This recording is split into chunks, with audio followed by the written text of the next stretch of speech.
Muy buenas tardes a todos. Mi nombre es Agustina Farestalle y en representación de Fundación ALAC quiero darles la bienvenida a nuestro segundo webinar del año.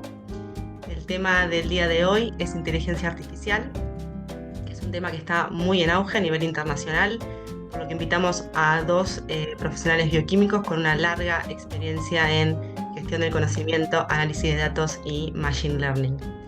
En el encuentro de hoy consta de dos presentaciones de 30 minutos aproximadamente, con un espacio final de preguntas y respuestas. Así que les pedimos que nos vayan dejando sus preguntas en el chat de Zoom, de manera tal que las podamos leer al final de la presentación.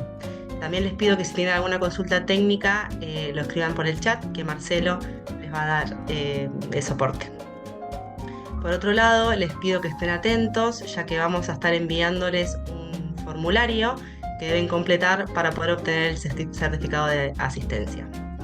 A continuación los dejo en manos del doctor El Barcha, expresidente de ALAC, que quiere brindarles unas palabras y continuamos con la presentación. Doctor. Buenas tardes. Bueno, ante todo agradecerles la presencia de los participantes. Quiero aclarar que estoy en representación de la comisión directiva de ALAC. Ahora cambió un poco la historia, ahora los precios andan viajando por ahí, a mí no me tocó eso. Primero estuve encerrado por la pandemia y no, pero bueno, tenían actividades previas, tanto Adrián como Andrés ya comprometidas, actividades de índole docente y de capacitación, así que no van a poder estar presentes. Quería también agradecer la participación tanto de los dos disertantes de hoy, de Hernán y de Gustavo, los cuales realmente, como comentó Agustina, tienen amplia experiencia y hace años que vienen trabajando en este desarrollo de la inteligencia artificial y los distintos campos inherentes a la aplicación en nuestra profesión. Es evidente que este tema es un tema muy actual. Para nosotros que estamos bastante, los bioquímicos, bastante acostumbrados a la automatización de los procesos y a tratar dentro de lo posible a tender a que muchos procesos que por lo general son repetitivos puedan ser automatizables y pueden ser autovalidables y demás. Sin lugar a dudas que la inteligencia artificial nos va a venir a ser una herramienta indispensable en el corto tiempo, ¿sí? Porque hoy en día, cuando uno se pone a pensar, ciertas tecnologías nuevas que van apareciendo y que parecería ser que van a demorar un tiempo importante para su concreción. Hoy esos tiempos son muy cortos, entonces me parece muy interesante que la gente de Fundación haya organizado este webinar y aprovechar dentro de los profesionales de los laboratorios de ALAC la experiencia y la capacitación que tienen estos dos disertantes que hoy van a desarrollar estos temas. Y bueno, y finalmente agradecer también el apoyo, el acompañamiento y el sponsoreo por parte de la gente de Tublot, porque ustedes saben que bueno, todo este tipo de actividades indefectiblemente requiere de inversiones y tiene un costo económico para poder ser desarrollada y que llegue bien a todos los participantes, con lo cual también quiero agradecer a esa firma comercial que la verdad que siempre nos viene acompañando. Bienvenidos y bueno, deseamos desde ALAC y desde Fundación ALAC que para ustedes sea útil el desarrollo de este webinar. Buenas tardes. No, muchísimas gracias, Osvaldo. Entonces, desde ya quiero agradecerles a todos por estar acá, por supuesto agradecer a Tublad, que bueno, nos apoya y nos brinda todas las herramientas para poder llevar a cabo este webinar.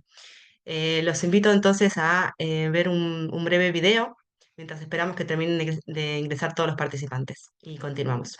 Muchas gracias.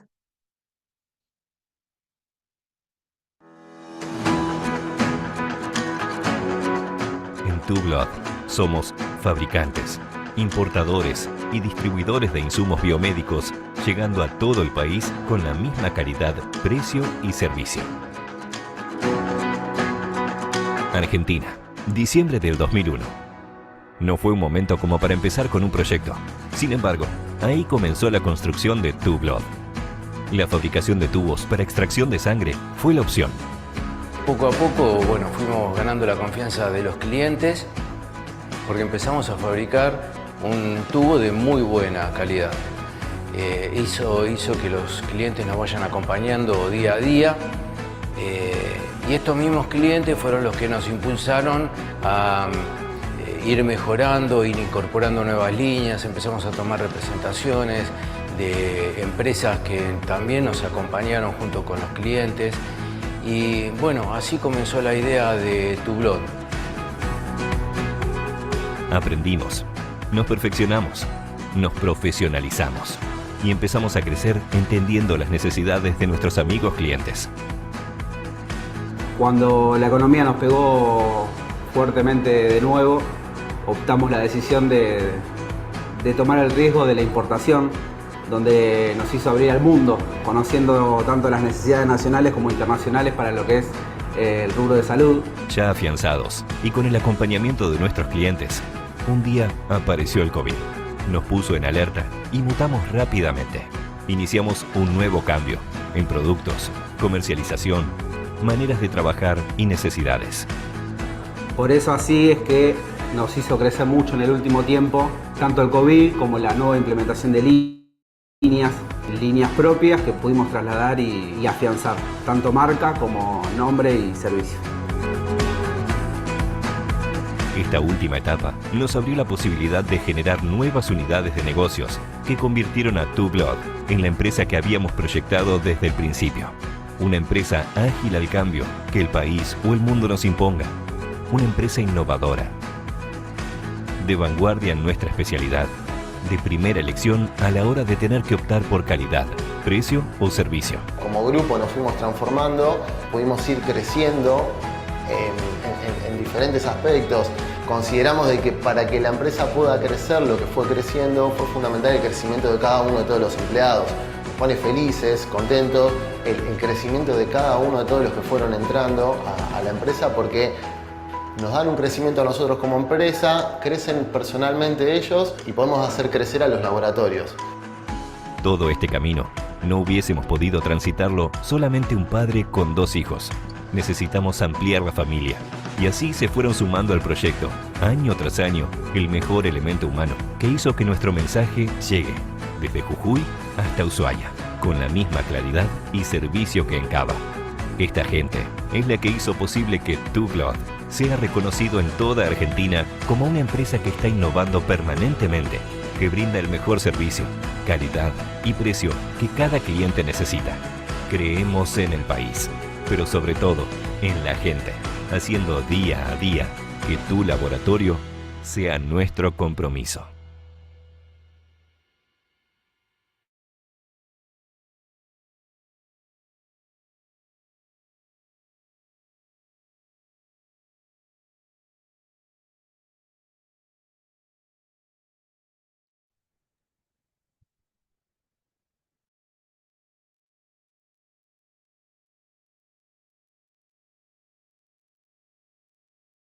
No escucho. No se escucha, Agus.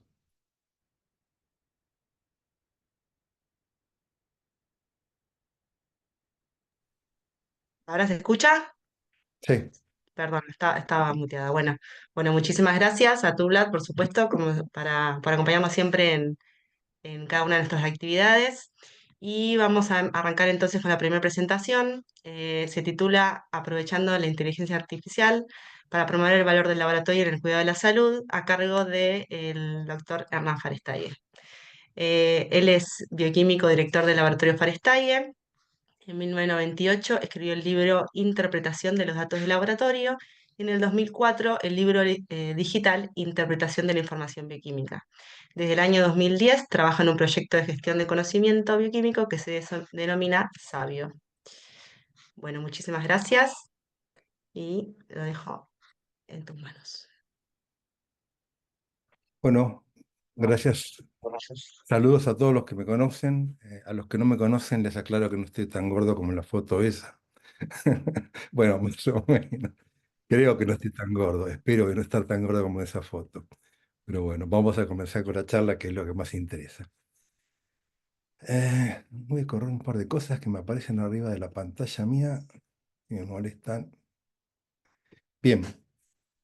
Em, Primeramente, les quiero comentar cómo va a ser el objetivo de esta charla, el foco de esta charla. Em, El foco no va a estar en la parte técnica de la inteligencia artificial. No tengo ganas de enseñarles demasiado, tampoco estoy preparado para enseñar mucho de inteligencia artificial. Y en el fondo no creo que sea necesario que para que usemos la inteligencia artificial tengamos que ser expertos en el tema. Esto pareciera ser como cuando aparecieron las computadoras, que al principio había que saber mucho sobre computadoras y a la larga lo importante era saber cómo usarlas y para qué nos iban a servir. Creo que la inteligencia artificial, la palabra le da un poco de mérito de más de lo que significa la palabra. Hoy todavía me animaría a decir que más que inteligencia artificial es un emulador de la inteligencia humana, que sí colabora con el ser humano para mejorar procesos y hacerlos en forma más eficiente.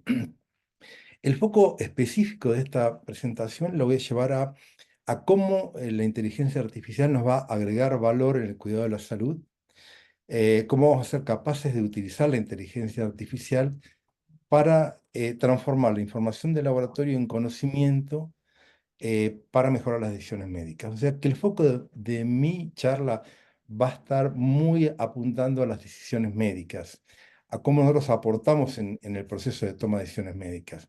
Obviamente la inteligencia artificial tiene muchos usos también puertas adentro del laboratorio, pero yo lo voy a enfocar más puertas afuera del laboratorio, que creo que es un proceso que le debemos dar mucha importancia. Me encanta esta frase de Peter Drucker que dice, define la sociedad del conocimiento y dice que el gran desafío de este siglo, del siglo XXI, va a ser hacer productivo el trabajo basado en el conocimiento, como en el siglo anterior fue hacer productivo el trabajo industrial. Esto creo que nos queda muy claro a todos cuando vemos lo que pasó entre un laboratorio que se automatizó. Los equipos empezaron digamos, a desplazarnos de la mesada con la pipeta y a dejarnos más tiempo y más libres para que podamos realizar otras tareas.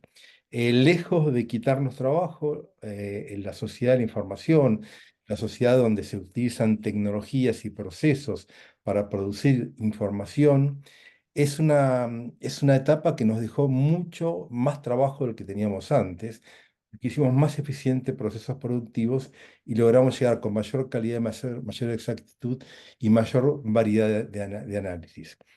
De la misma forma, pero creo que bastante más rápido y más abrupto, la sociedad del conocimiento nos va a permitir utilizar el conocimiento en forma mucho más específica. O sea, va a ser una aprehensión crítica y selectiva de la información que para ser interpretada por personas que la puedan aprovechar al máximo. Acá ya no se basa entre las tecnologías y los procesos, sino que se basa en las personas y la colaboración entre ellas, el compartir el conocimiento, el gestionar el conocimiento.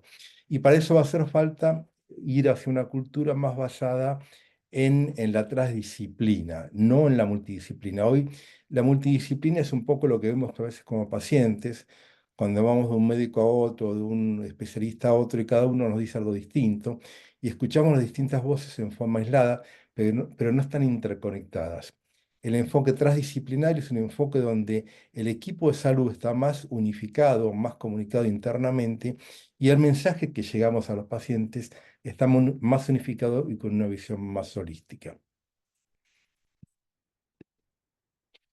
Voy a introducir al tema del problema que tenemos nosotros en la eficiencia del uso e interpretación de la información bioquímica desde la calidad.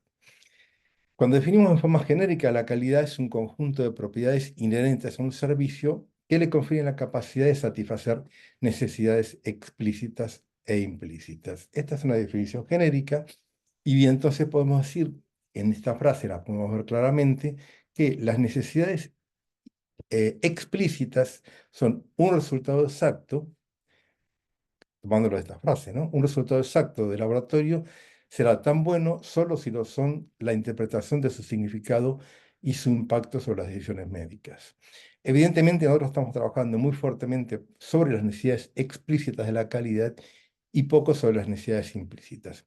Evidentemente, esto es algo que siempre nos ha interesado hacer, pero con las tecnologías que teníamos hasta ahora nos será un poco difícil. Creo que la inteligencia artificial nos va a permitir llegar mucho más al corazón del equipo de salud en forma transdisciplinaria y mejorar la posibilidad de mejorar la calidad implícita. Entonces, voy a definir la calidad en el laboratorio. Es un resultado exacto para el paciente en estudio en su contexto, para ayudar al equipo de salud para usar el test adecuado y la correcta interpretación en el momento oportuno con la mejor evidencia disponible para mejorar las decisiones médicas y de los pacientes y tener un mejor outcome en salud. Disculpen que yo uso la palabra outcome. La traducción de outcome es a resultados, pero no me gusta usar la palabra resultado porque se nos confunde con el resultado del laboratorio. El outcome es el desenlace final del paciente sobre la intervención médica que fue sometido. Puede ser outcome positivo o negativo, puede ser que hagamos beneficios o puede ser que hagamos daño sobre el paciente cuando tomamos decisiones. Entonces, el outcome reviste todo este concepto de desenlace final del paciente después de la intervención. Ahora, ¿cuál es el problema que tenemos que abordar? Este problema fue definido en el año 1999 en el Instituto de Medicina, donde dijo que había efectos adversos en el sistema de salud entre el 3 y 13% de los casos tratados, y eso causaba la muerte de 98.000 personas al año, que era más que los accidentes de vehículo, el cáncer de mama o el HIV. Evidentemente se empezó a tomar mucha conciencia sobre la importancia de lo que se llama la seguridad del paciente. Al principio eran errores médicos, pero la palabra errores médicos generalmente daba una mala impresión en todo el mundo, entonces trataron de utilizar la palabra seguridad del paciente. Disculpen, una pregunta. Ustedes no ven el cartelito que tengo ya acá arriba que dice reunión está siendo grabado, ¿no? ¿No está arriba de los títulos? No, ¿no? Por las dudas, pues yo lo tengo acá arriba de mis títulos, me molesta, pero no lo puedo sacar. Ahí lo saqué. Listo. Bueno, veamos qué evidencias hay sobre la problemática sobre el uso inadecuado de los test. Este trabajo es un metaanálisis que habla que los test de laboratorio, el laboratorio está siendo subutilizado casi en el 45% de los casos y sobreutilizado en un 20%. Esto es un metaanálisis, esto significa la recuperación de muchos trabajos durante 15 años. O sea que es un trabajo de una evidencia científica muy alta que demuestra claramente que el laboratorio pierde valor en la subutilización y la sobreutilización. Este trabajo también habla de lo mismo, de los errores en el diagnóstico que están relacionados con las pruebas, por el sobre el uso o mal uso, el error en la interpretación, subutilización o error en la interpretación, déficit de conocimiento, o también, bueno, cuando el test es inadecuado o no llega al momento oportuno.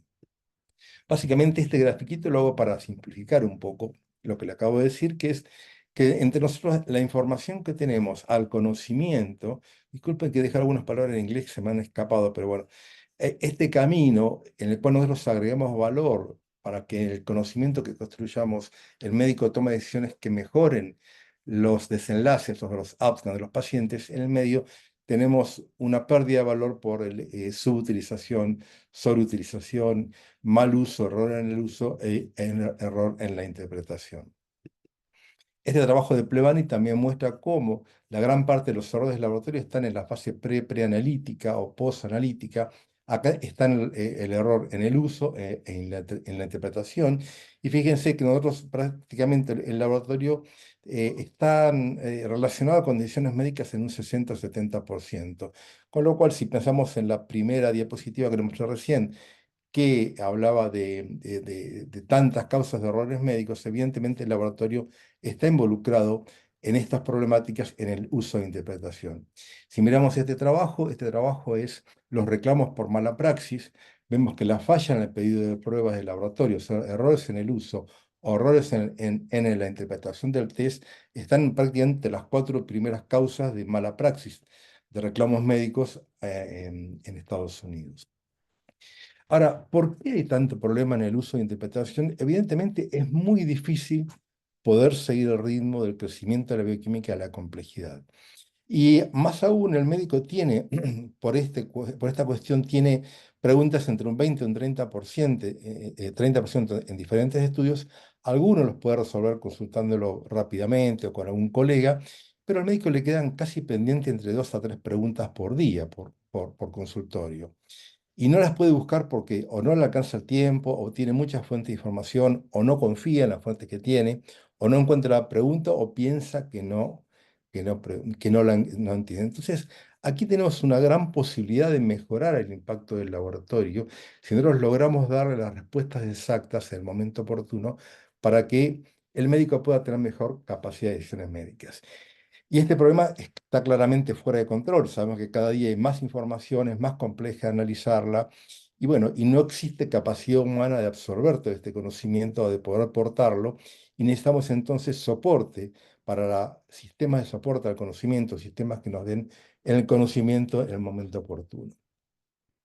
Vamos a hacer una evaluación de cómo el laboratorio agrega valor a la salud, cuál es el proceso en el cual el laboratorio agrega valor. El médico en la primera visita médica va a hacer el reconocimiento de signos, síntomas, va a hacer una anamnesis con factor de riesgo, historia del paciente, y con esto va a ser un mecanismo que se llama reconocimiento de patrones. Él va a asociar a 4 o 5 patologías posibles de acuerdo a los patrones que va viendo en los signos y síntomas, y va a construir una o varias hipótesis. Él puede construir hipótesis primarias, que son las más probables, e hipótesis secundarias que él va a tener que descartar para evitar no tragarse alguna patología que pueda ser importante. Entonces, para hacer esta demostración de la hipótesis, él va a necesitar evidencias que le acerquen probabilidades de que su hipótesis sea real o su hipótesis sea descartable. Entonces, va a pedir datos del laboratorio, nosotros con estos datos los convertimos en información en el contexto del paciente. El médico, con esta información clínica y del laboratorio, va a integrar toda esta información en lo que se llama el guión del paciente, el guión de la enfermedad o el illness script, que es él empieza a guionar en su cabeza las probabilidades que tiene de que esta enfermedad exista o no. Y bueno, acá va a haber un proceso de experiencia y compasión. La compasión es la capacidad del ser humano de ponerse en lugar del otro y de tratar de ayudarlo. Esto es algo obviamente que la computadora nunca lo va a poder hacer, por lo menos por ahora. Y va a tomar decisiones que mejoren los desenlaces del paciente, que mejoren la salud del paciente. O también puede tomar decisiones que causen daño o riesgos en los pacientes. O quizás tenga que volver a reconsiderar las hipótesis y volver a pedir una nueva tanda de datos y de información para volver a evaluar las probabilidades. El problema que tenemos es que hay una brecha entre la información que nosotros producimos y la construcción de este conocimiento, por lo que venía diciendo recién, que evidentemente el médico no tiene tiempo como para armar toda esta información. Entonces, así como nosotros trabajamos muy intensamente en la calidad explícita, haciendo gestión de calidad para mejorar la exactitud de nuestra información, vamos a tener que empezar a pensar en cómo mejorar la calidad implícita, cómo mejorar la efectividad de nuestra información en la toma de decisiones médicas. Y esto va a ser a través de conceptos como la gestión del conocimiento, la medicina basada en la evidencia y mejorar la comunicación con el equipo de salud en forma transdisciplinaria, como decía hoy, en forma más holística, más integrativa, y vamos a utilizar las tecnologías de la información y la comunicación para mejorar esta comunicación entre el equipo de salud. Obviamente no podemos estar todos los días en Ateneos o hablando por teléfono con los médicos, pero sí las nuevas tecnologías nos van a permitir estar en la computadora del médico en el momento oportuno cuando él vaya a tomar la decisión con la información relevante. Y esta información relevante, yo la llamaría, es una palabrita también en inglés que me cuesta traducirla, pero es la información de valor, el conocimiento de valor que ayuda a tomar decisiones específicas.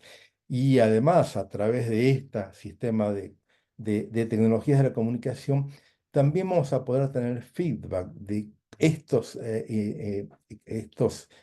conocimientos claves o estos clinical insights que le mandamos para la toma de decisiones y ellos nos darán el valor de esta decisión y podremos así construir un ciclo virtuoso de mejoramiento de la comunicación en el equipo de salud y el impacto de nuestra información en la toma de decisiones. Bueno, esto es nada más para repasar un poquitito el concepto de insight clínicos. Se refiere a la interpretación y comprensión profunda de datos médicos y clínicos para obtener información relevante en el campo de la salud y la medicina. Básicamente está orientado a tomar decisiones informadas y los insights clínicos son conclusiones y conocimientos valiosos obtenidos a partir del análisis de datos clínicos que pueden ser utilizados para mejorar la atención médica, la investigación en salud y la toma de decisiones. Ahora después le voy a mostrar un poquito cómo obtenemos estos conocimientos de valor, estos clinical insights.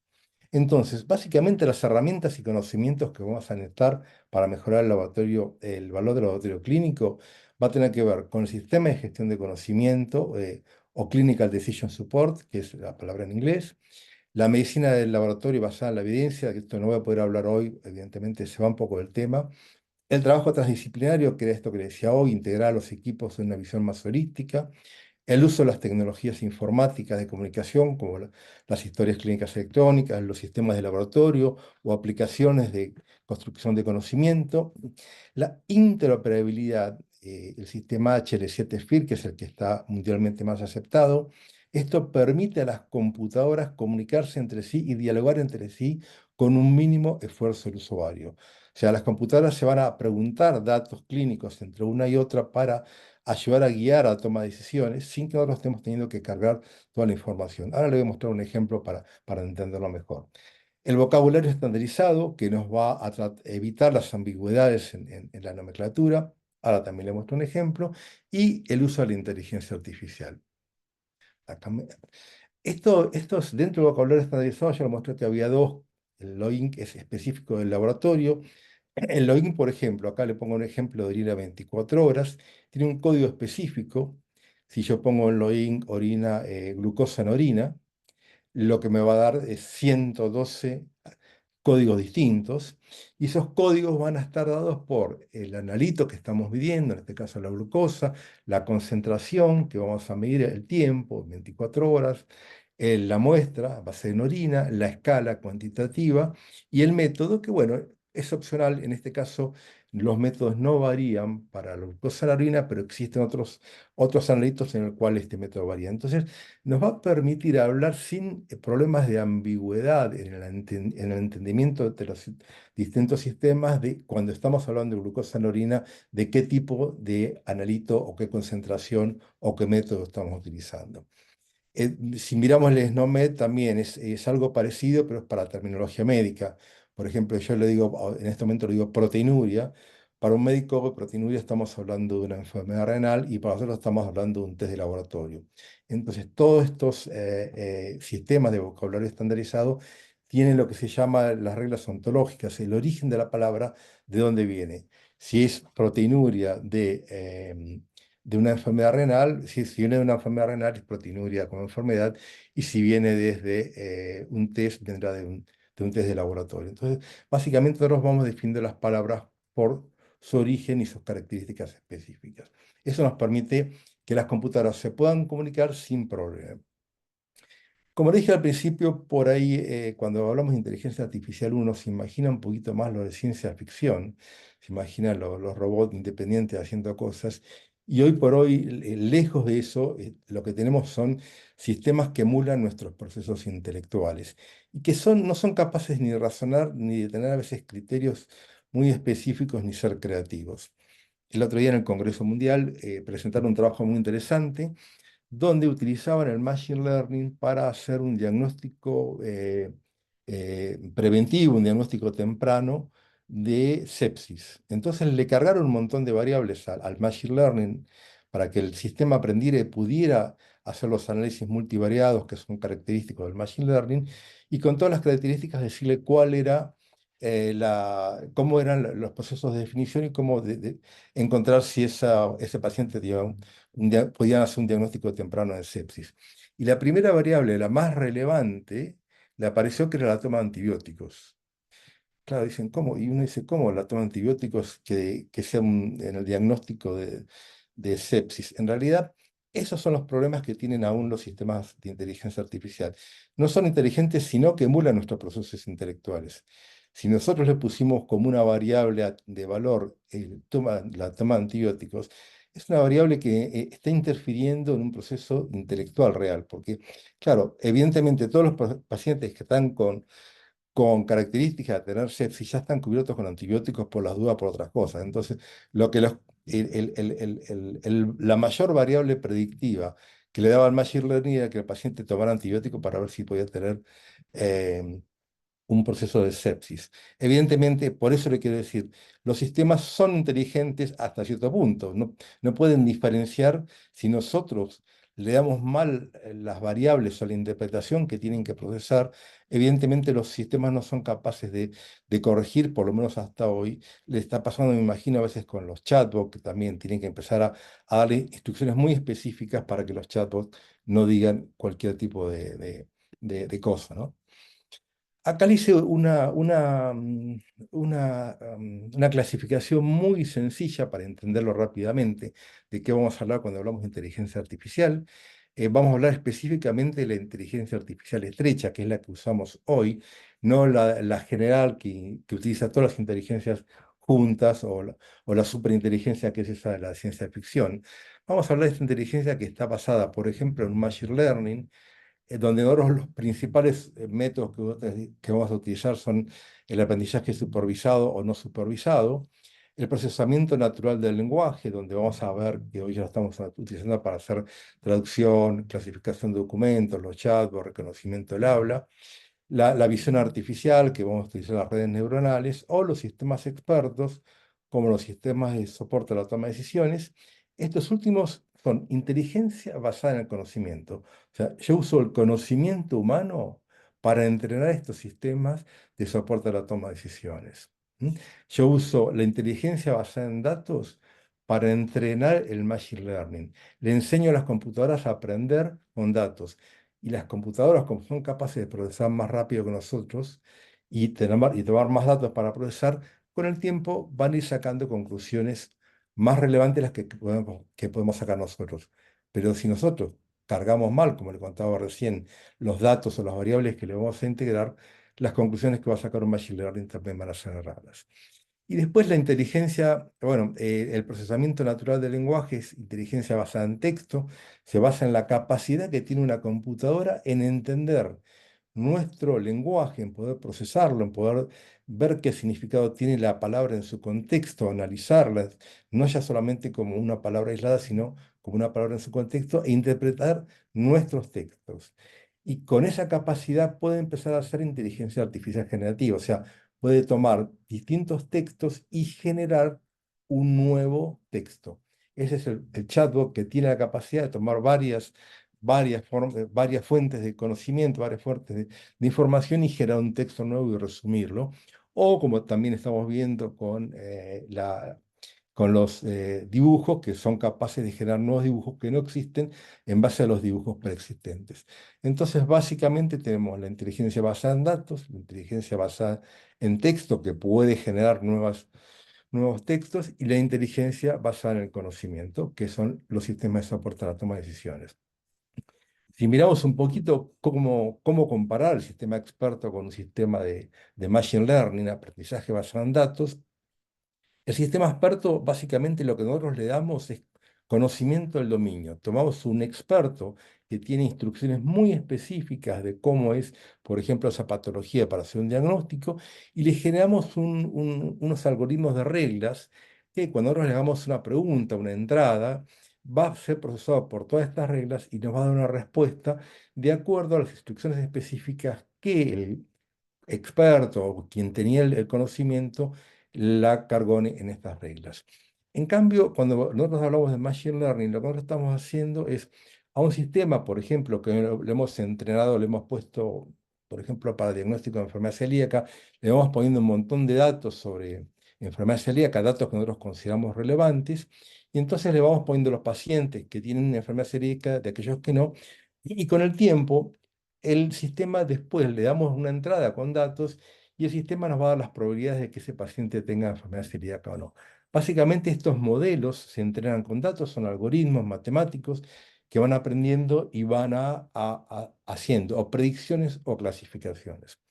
¿Cuáles son las ventajas de estos modelos? Que tienen mucha más capacidad que los humanos de ser multivariados. Hoy, los humanos nos resulta fácil manejar 2 o 3 variables, las podemos graficar, podemos verlas, pero no podemos trabajar con 20, 30 variables o 50 variables al mismo momento y construir modelos que no los podemos ver porque son inentendibles, pero que esos modelos por ahí con 20 variables a la vez pueden empezar a decirnos cuáles son las predicciones o cuáles son las clasificaciones que se pueden hacer en función de todos estos datos que le hemos introducido.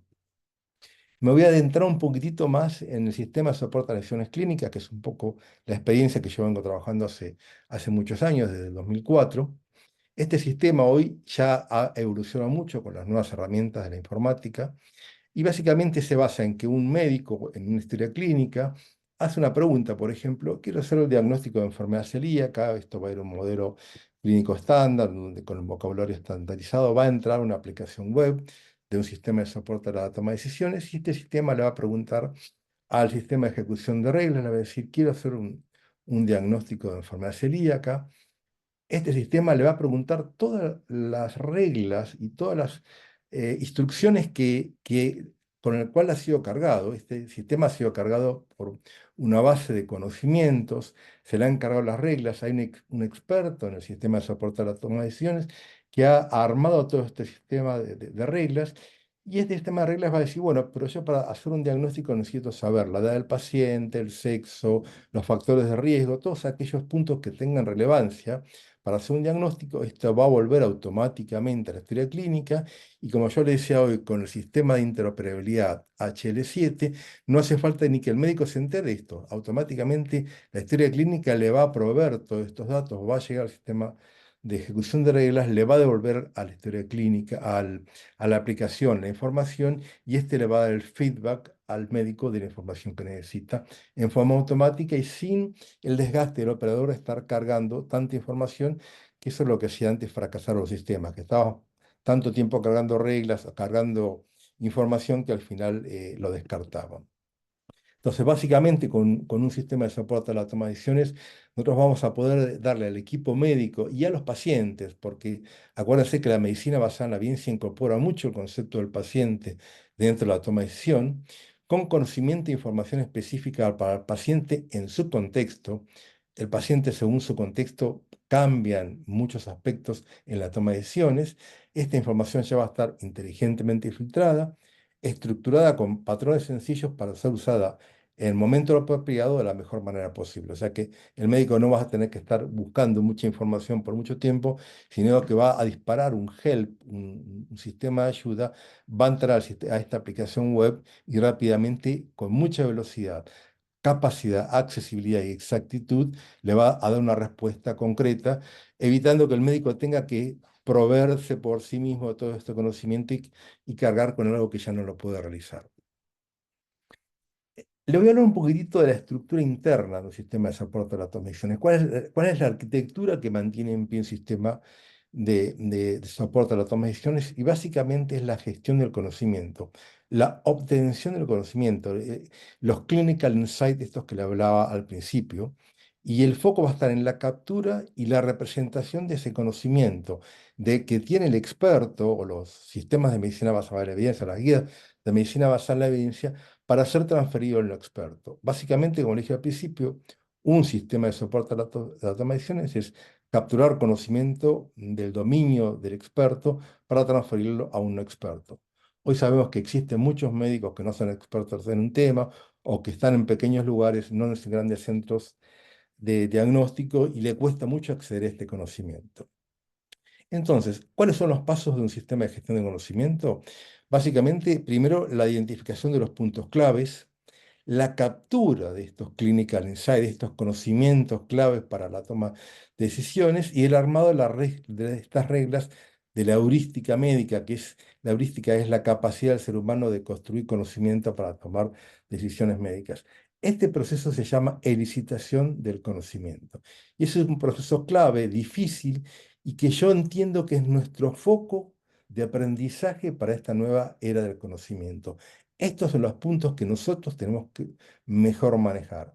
Más que las computadoras y la inteligencia artificial, nuestra capacidad de entender el conocimiento, de extraerlo de los lugares donde está, esta va a ser nuestra principal aprendizaje que vamos a tener como desafío. Después van a ir la codificación con los vocabularios estandarizados, la validación, el almacenamiento, la interoperabilidad, la utilización con los sistemas clínicos electrónicos o los sistemas de laboratorio, la socialización. O sea, estos sistemas básicamente ya son hechos por expertos en los sistemas informáticos, no creo que sea nuestro trabajo.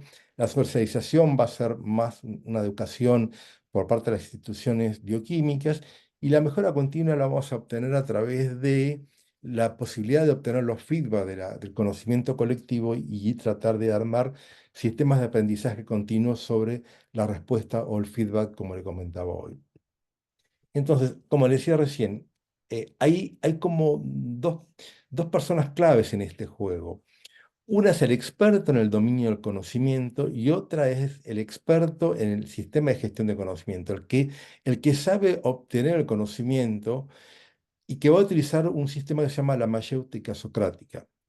Sócrates, que era un hijo de una partera, él llamó a este sistema, a este experto comadrón, porque decía que el comadrón ayudaba a dar a luz el conocimiento, así como la madre de él ayudaba a dar a luz a las mujeres. Entonces, lo que hace este experto, utiliza esta mayéutica, que es hacer preguntas y repreguntas y repreguntas, para obtener del experto el conocimiento implícito y el explícito, o el tácito. Nosotros, cuando yo escribí los dos libros, el primero, el de información, el de datos y el de información, lo que me encontraba es que cuando le daba al médico para que me diera la información, el conocimiento, solamente me daba su conocimiento explícito, el que él sabía que lo tenía, pero no el tácito, porque el tácito él no sabe que lo tiene. El tácito uno tiene que hacer es una especie de brainstorming donde nos sentamos a un grupo de médicos de una especialidad y le empezamos a hacer preguntas de cómo tomaba decisiones clínicas. Y era sorprendente porque hasta él mismo se sorprendía de cómo estaba tomando decisiones y no sabía que las tomaba así. O sea, que él empezaba a revelarse a sí mismo el conocimiento que tenía de su aprendizaje implícito y lo daba a luz y de una forma increíble. Tanto es así que a veces planteamos estas reuniones de una hora y terminamos trabajando casi 5 horas porque era tan emocionante ir viendo cómo se iba revelando el conocimiento y si lo iba transformando en un conocimiento que se podía desarmar y volver a armar dentro de un algoritmo, dentro de una computadora, para que después en ese proceso se pueda volver a rearmar, cargar una base de datos de conocimiento y poder volver a rearmar una aplicación de soporte a la toma de decisiones para transferirlo al usuario final. Entonces, todo este proceso evidentemente es un proceso apasionante que yo a veces cuando escucho a los médicos veo que ellos, nada, no tienen claro por qué toman las decisiones. A veces las toman los que tienen más experiencia con mucha precisión, porque ellos entienden claramente cuál es el proceso de toma de decisiones, las probabilidades bayesianas de que un test sea real o no, pero los médicos con menos experiencia son los que más errores cometen porque no tienen esta capacidad. Entonces tenemos que obtener este conocimiento implícito y explícito del experto para poder transferirlo a través de un sistema que sea fácil de utilizar.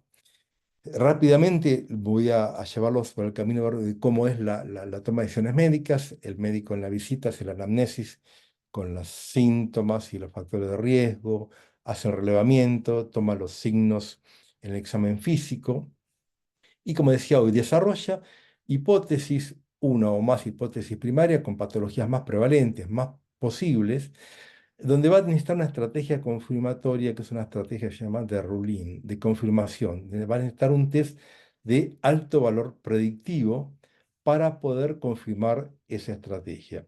Y después va a ser una estrategia secundaria para aquellas patologías menos prevalentes, pero que no puede pasarla por alto, y va a necesitar una estrategia de exclusión, donde él va a necesitar un test de alto valor predictivo negativo, o sea, una estrategia de exclusión de la patología. Después, obviamente, van a necesitar test a veces para medicina preventiva, va a medir otro tipo de variables, pero me voy a concentrar específicamente en el diagnóstico. Voy a rever un segundito el concepto de valor predictivo positivo o negativo. Básicamente, esto es lo que pasa por la cabeza del médico cuando tiene un valor positivo. Él lo primero que se pregunta es, ¿este valor positivo será cierto o será falso? Y esto va a ser lo que le va a representar el valor predictivo positivo. Va a ser los verdaderos positivos sobre el verdadero positivo sobre los falsos positivos. O sea, le va a indicar la probabilidad de que ese resultado sea un verdadero positivo o que ese resultado sea un verdadero negativo. ¿Sí? Si bien acá la sensibilidad y la especificidad importan, porque van a ayudar, lo que más va a importar acá es la prevalencia de la enfermedad, o sea, la cantidad de pacientes sanos versus enfermos que vamos a tener en ese grupo de pacientes en estudio. A ver, voy a pensar un segundito cómo se puede modificar, por ejemplo, un valor predictivo manejando un punto de corte. Fíjense que si yo llevo un punto de corte hacia valores más bajos, voy a tener prácticamente todos los positivos como verdaderos positivos y no voy a tener falsos positivos. No hay pacientes positivos con valores... a ver, lo puse bien. Acá no voy a tener valores positivos, me estoy confundiendo, no voy a tener falsos negativos. O sea, todos los pacientes que sean negativos van a ser pacientes sanos. O sea, no voy a tener ningún paciente negativo ningún paciente sano con un valor negativo. Fíjense que este concepto es tan complicado que a veces hasta a mí mismo me pasa que me empiezo a confundir el concepto de valores predictivos negativos y positivos. Pero sobre esta base, lo que va a hacer el médico va a tener que llevar al paciente o hacia una probabilidad un valor predictivo positivo lo suficientemente alto como para tomar una decisión de incluirlo en la enfermedad o una posibilidad de excluirlo de la enfermedad. Y eso va a depender de cuán riesgoso sea que yo lo incluya dentro del paciente enfermo o dentro del paciente sano. Voy a tomar el ejemplo, por ejemplo, de COVID. Fíjense, cuando nosotros estudiamos el COVID, los falsos positivos para nosotros no eran un riesgo, porque el riesgo de un falso positivo lo único que nos llevaba era que el paciente se quedara encerrado en la casa, y por ahí nuestro mayor riesgo estaba en el falso negativo, donde podíamos dejar que un paciente enfermo entrara a un geriátrico, entrara a un hospital o entrar a algún lugar donde era riesgoso que entrara. O sea que nuestro riesgo aquí era de incorporar un paciente como falso negativo. Y fíjense que nosotros en la última etapa de la pandemia, cuando aumentó muchísimo la prevalencia de la enfermedad, fíjense qué decisión equivocada que se tomó cuando dijo, bueno, que los estudios se hagan directamente en la farmacia de los pacientes mismos. Ahí que le estamos diciendo que usen las pruebas de menor valor predictivo negativo, porque tenían menor sensibilidad y teníamos muchos falsos negativos, en momentos de alta prevalencia. O sea que inclusive agregaba el valor predictivo negativo en ese momento era bajísimo. Y realmente le estamos diciendo, bueno, ese test ahora lo usan para descartar o para confirmar la enfermedad. Y nosotros salimos a defender como bioquímicos el no usar el test solamente como una incumbencia bioquímica. Y lo que teníamos que haber hecho es haber salido a defender el test como un riesgo a la población porque al utilizar test que los mismos pacientes hacían el autodiagnóstico, había muchas más probabilidades de falsos negativos y mucha más posibilidad de riesgo en esa toma de decisiones. Entonces, nosotros tenemos que entender bien estos equilibrios entre los riesgos y los beneficios de los falsos positivos y los falsos negativos para ver cómo elegimos el test y cómo modificamos los puntos de corte de las pruebas. Ahora me voy a referir un poquito más en detalle para esto que le estaba diciendo. Entonces, el médico con toda la información bioquímica va a tomar estos valores predictivos, va a ver qué riesgos asociados hay al uso del test, qué interferencias puede haber en el uso de los test y información para el paciente, y con esto va a tomar una decisión médica básicamente de o probar la hipótesis o reformular nuevamente la hipótesis. Bueno, esta era un poco la evolución que veníamos haciendo. Al principio escribimos un libro en papel, después lo hicimos digital, después lo pusimos en internet y ahora lo estamos tratando de intercomunicar con los sistemas historias clínicas y más adelante usaremos la inteligencia artificial para tener un feedback y tener un aprendizaje continuo. Este sistema que desarrollamos se llama Sabio, es un sistema experto informático que emula el razonamiento humano, tal como lo haría un experto en el área del conocimiento.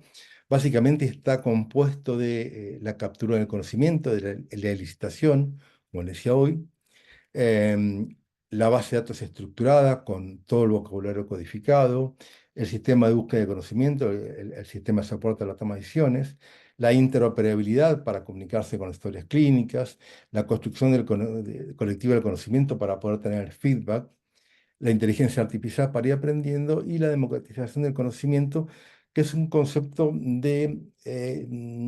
digamos, de facilitar el acceso al conocimiento a todo el mundo.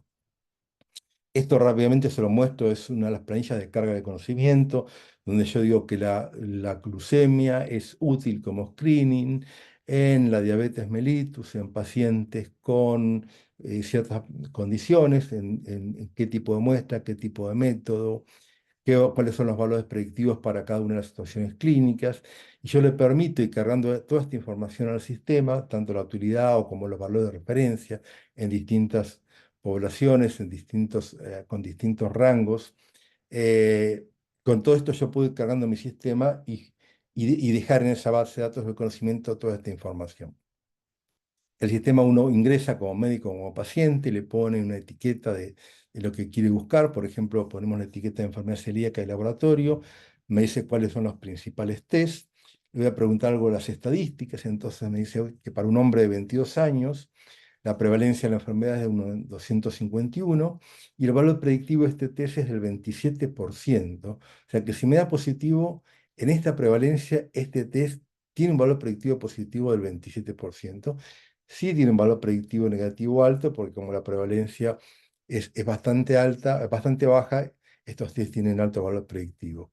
Pero si el caso fuera al revés, si yo tengo 1 en 22 porque el paciente tiene un padre o una madre con enfermedad celíaca, aquí automáticamente el valor predictivo positivo me sube al 81% y si los dos test me dan positivos, yo estoy en 99,7% de valor predictivo positivo si ambos test son positivos. O sea que prácticamente el diagnóstico ya está finalizado en estos dos test de acuerdo a la prevalencia de este paciente en esta enfermedad. Entonces, nosotros podemos ir modificando los algoritmos en función de su prevalencia de la enfermedad, de sus factores de riesgo, ir tomando decisiones clínicas acorde a los riesgos que queremos minimizar, ya sea para la inclusión o la exclusión.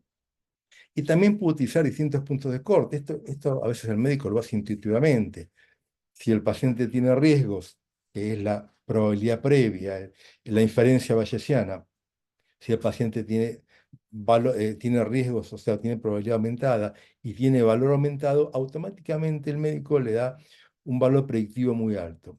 Bueno, nosotros eso lo podemos cuantificar, podemos saber cuál es el valor predictivo para un valor límite mayor de 12 o un valor predictivo para un mayor de 100 unidades. Prácticamente aquí sería 100% valor predictivo positivo y en pequeños valores sería mucho menos valor predictivo y además, si encima la prevalencia es baja, prácticamente me llevaría a cabeza a valores predictivos más bajos.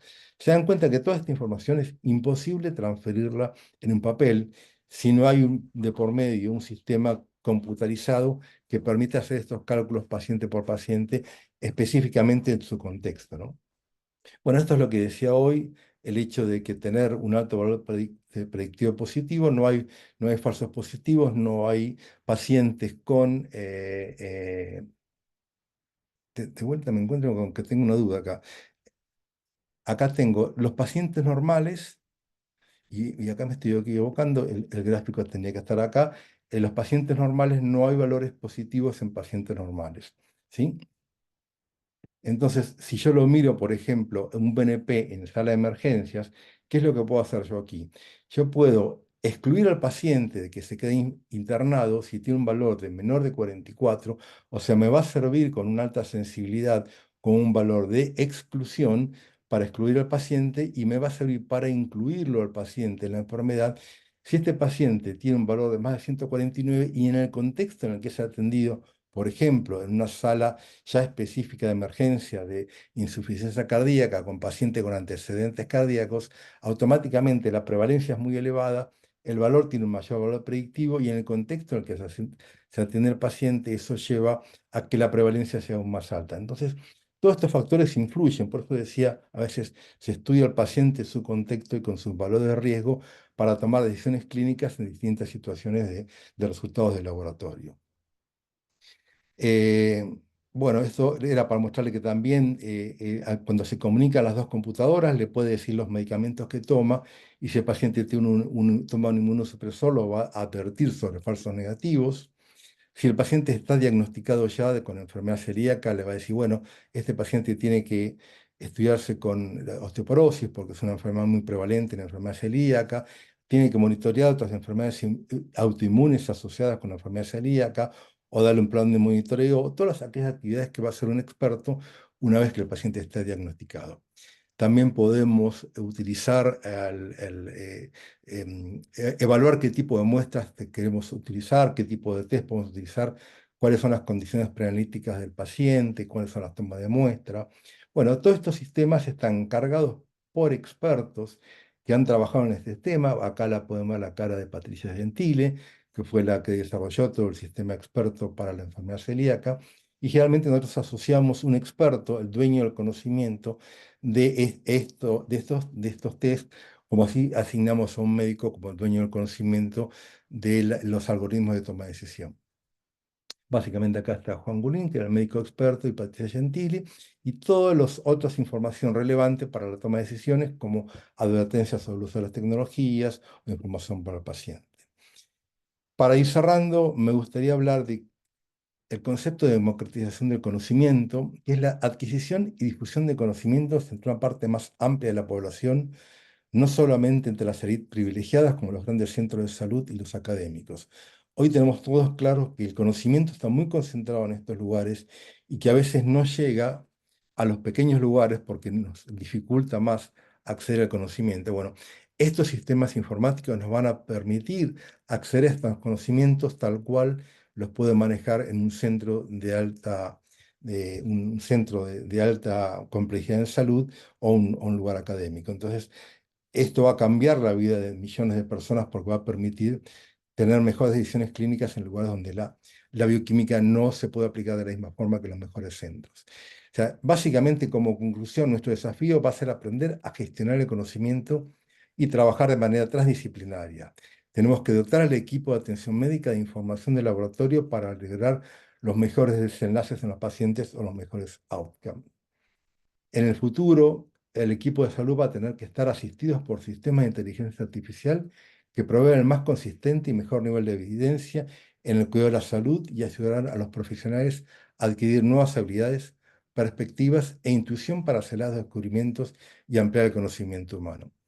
Estos sistemas ayudarán a reducir los errores, facilitar la atención médica personalizada basada en análisis de factores genéticos específicos que influencien la susceptibilidad y la progresión de enfermedades y respuestas a potenciales tratamientos, y fundamentalmente, como decía recién, a democratizar el conocimiento. Obviamente, todos estos trabajos van a ser muchos trabajos de instituciones. Nosotros no podemos en forma individual en nuestro laboratorio desarrollar esto, pero sí vamos a poder trabajar en conjunto con instituciones o con otros grupos de colegas para desarrollar estos proyectos, o por lo menos una vez que los utilicemos, entendamos bien los fundamentos para poder ayudar al médico a utilizar mejor la información bioquímica. Bueno, este era un poco el enfoque que yo les quería dar de el aspecto de inteligencia artificial y básicamente en lo que se respecta a los sistemas de inteligencia artificial basados en el dominio del conocimiento. Entiendo que ahora Gustavo va a seguir con el concepto de Machine Learning para mostrar cómo a través de los datos las computadoras también pueden ir aprendiendo y dándonos otra información. Gracias.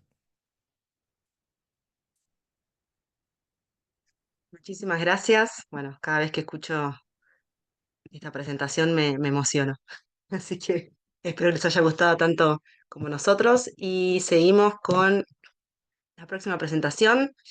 El título es Data Science, caso de aplicación en laboratorios clínicos y está a cargo del doctor Gustavo Dip. Él es bioquímico, especialista en bioquímica clínica en el área de endocrinología y director técnico de los laboratorios Turner. Es también director de la red de laboratorios del gobierno de la ciudad de Rosario. Bueno, muchas gracias, Gustavo. Antes de arrancar, disculpen, quiero avisarles que ya pusimos el link en el chat. Por favor, es necesario para enviarles el certificado de asistencia que lo completen. Ahora sí, Gustavo, un placer y te dejo la palabra. Bueno, buenas tardes a todos. Gracias, Agustina. Gracias, Hernán. Excelente presentación. Gracias a la Fundación por la invitación y a todas las personas que se conectaron y, y puedan destinar el tiempo a este webinar. Confirmame, Agustina, si está pasando la presentación. No, no se ve. Ok.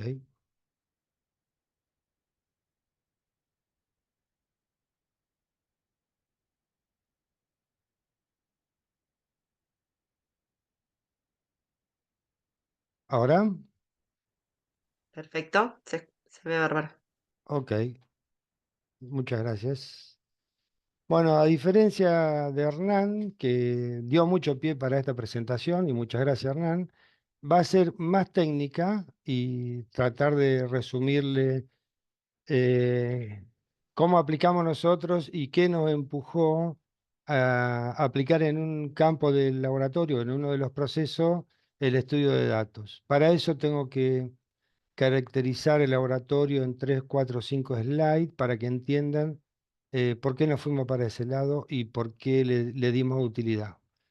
En promedio, nosotros por día recibimos 1.400 pacientes, que en realidad no son todos pacientes de venas propias, sino que también muestra derivada por colegas, un 85%. Eso se transforma al año en 1.300.000 test y en la automatización total que poseemos se resuelve el 85% en inmunoquímica y el 15% en hematología y orina. Y esto en realidad se traduce en una cantidad de datos grandes diarios que hay que validarlo para transformarlo en resultados. Esta es nuestra automatización actual de nuestro laboratorio. Todos sabemos que cuando hay automatización total hay eficiencia, porque se utilizan mejor los recursos para aumentar la productividad. El flujo de trabajo se optimiza, se promueven las habilidades del personal, hay reducción de las tareas manuales, se realizan múltiples tareas en el mismo tiempo, el entorno de trabajo es más seguro y hay mayor tiempo disponible para otras tareas. Entonces, en 2 semanas, muy rápidamente después de las automatizaciones, hay muchos ítems resueltos como el ruteo de los tubos, la unificación, hay aumento de la bioseguridad, mucha eficiencia, el TAT es sobresaliente y tangible realmente rápido, hay mejor ambiente laboral y más tiempo disponibles. Entonces parece un nuevo laboratorio, en realidad sí lo es, y es normal que en 2 semanas observemos esto y que nuestro laboratorio también mejore y aumente la expectativa de nuevos logros relacionados con la automatización. Pero nosotros en realidad nos dimos cuenta que esos logros había que lograrlos transformando el laboratorio y transformar esas 2 semanas con las soluciones digitales. Y dentro de las soluciones digitales, nosotros nos dedicamos a ver cómo plantear la solución de manejo de valores críticos de urgencia, de los controles de calidad automático, autovalidación, repeticiones y diluciones automáticas.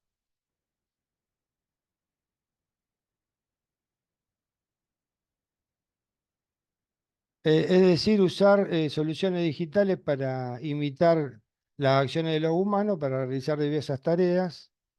que sea manual y repetitiva, basada en reglas específicas y con métodos de procesamiento estables.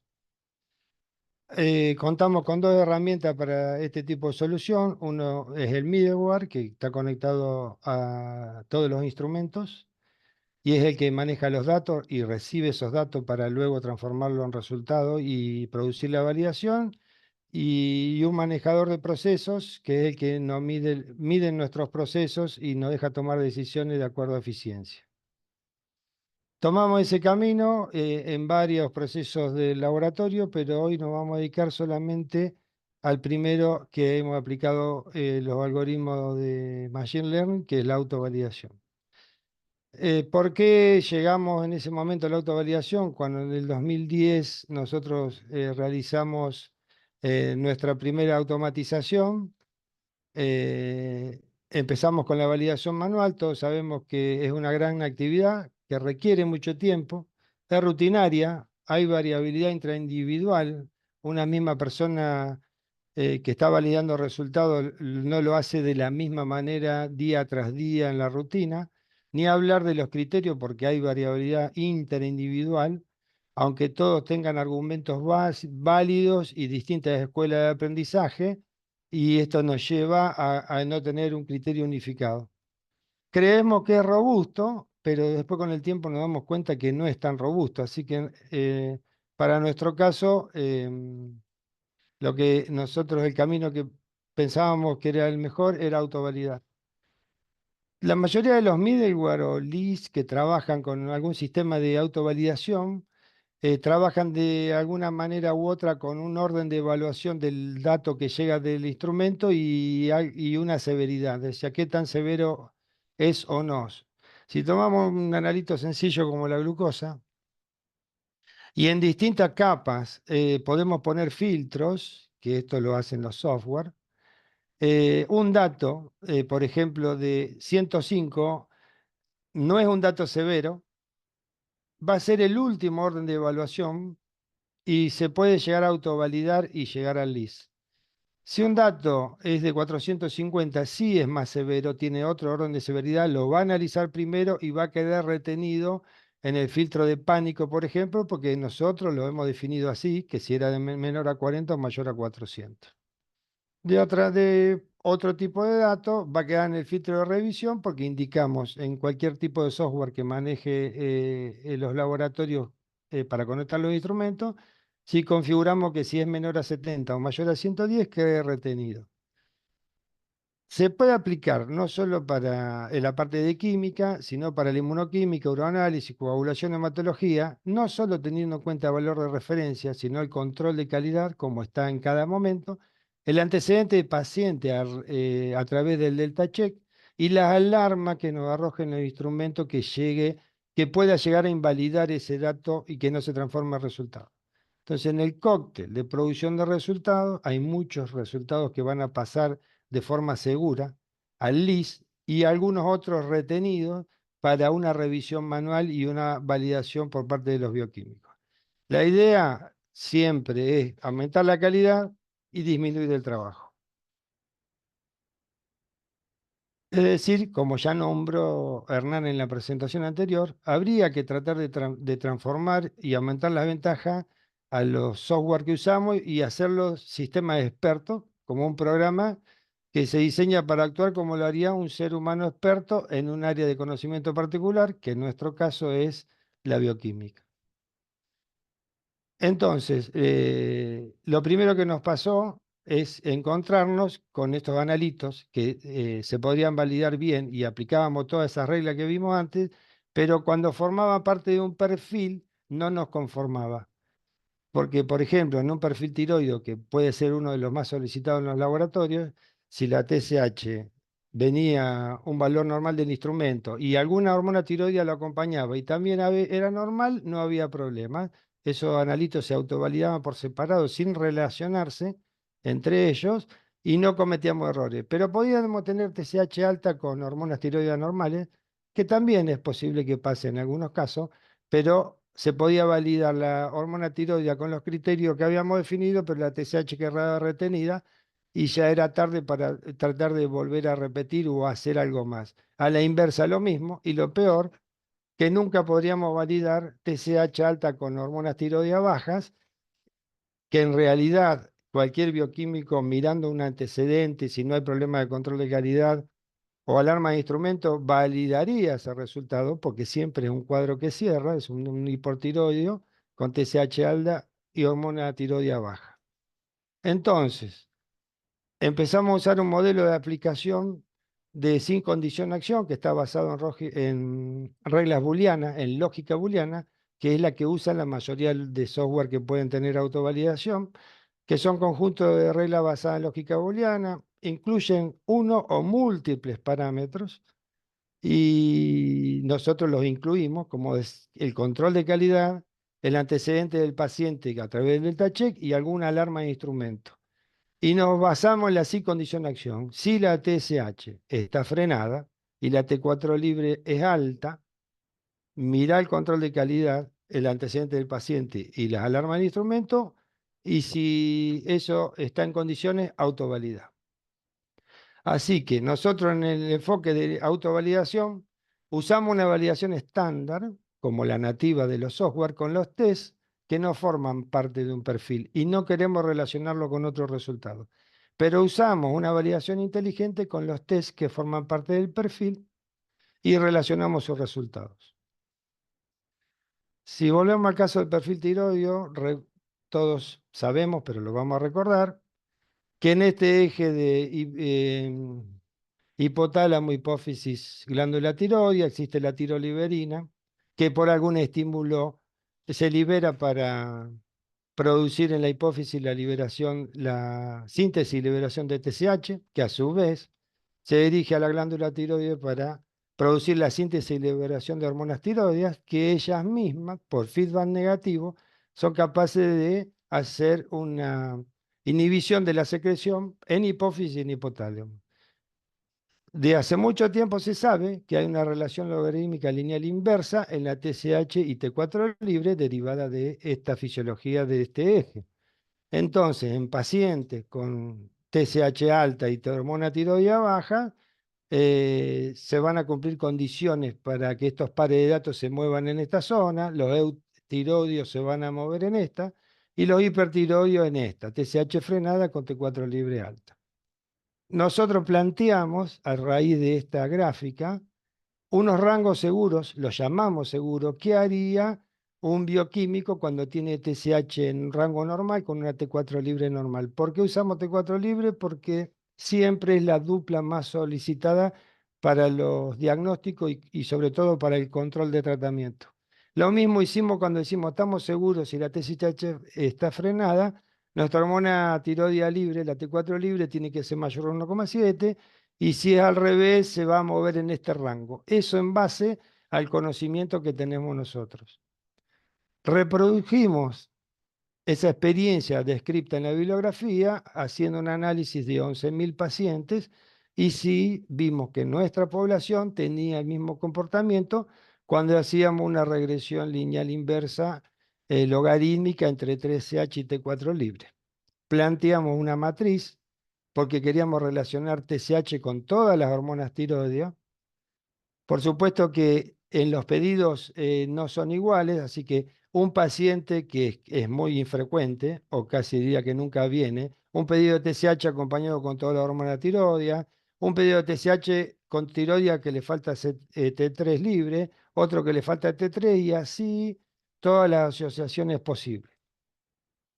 Simulamos en esos 11.000 pacientes y descubrimos cuáles eran las asociaciones. De TSH y T4 libre, siempre más amplias, son 4.000 pacientes y 8.000 test, porque eran 2 test por pacientes. Y si hubiéramos aplicado una validación sin relación a los resultados, teníamos una tasa del 23% para esta dupla, 18% para esta otra y así sucesivamente.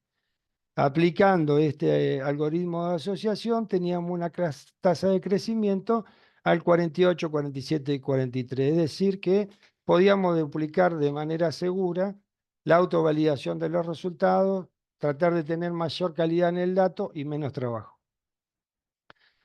pero creíamos que teníamos que tratar de descubrir otras poblaciones. Hemos intentado con varias personas, incluyendo estadística, que puedan hacer análisis de este tipo de datos, dónde están las poblaciones, y no obtuvimos buenos resultados hasta que conocimos una ingeniera en sistemas que es especialista en data science. Lo que tratábamos nosotros es saber la distribución a lo largo de la curva de si hay poblaciones definidas que van a recibir o van a describir una distribución normal, por ejemplo, en este segmento, otra en este y otra en este, que en realidad lo grafico para que traten de entender que cada población va a tener su distribución normal. Pueden ser 3 o infinitas. Eso era lo difícil de descubrir. Sí lo pudimos hacer con el uso de la inteligencia artificial, que es tratar de aplicar ese algoritmo con esta persona que incorporamos, que es una ingeniera en sistemas, y tratar de descubrir más poblaciones para poder aumentar la cantidad de pares de datos autovalidados para esta patología. Planteamos nuestro algoritmo de autovalidación, no importaba de qué equipo de inmunoensayo llegara el par de datos, pero cuando llegara, el software analiza si hay alarma de instrumentos, control de calidad o desvío del antecedente, si está OK, sigue su camino, y si está OK, relaciona los resultados y lo autovalida.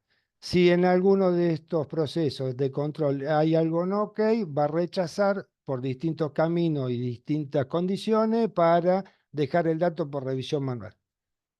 Entonces aplicamos un mecanismo de Machine Learning para tratar de descubrir esas poblaciones.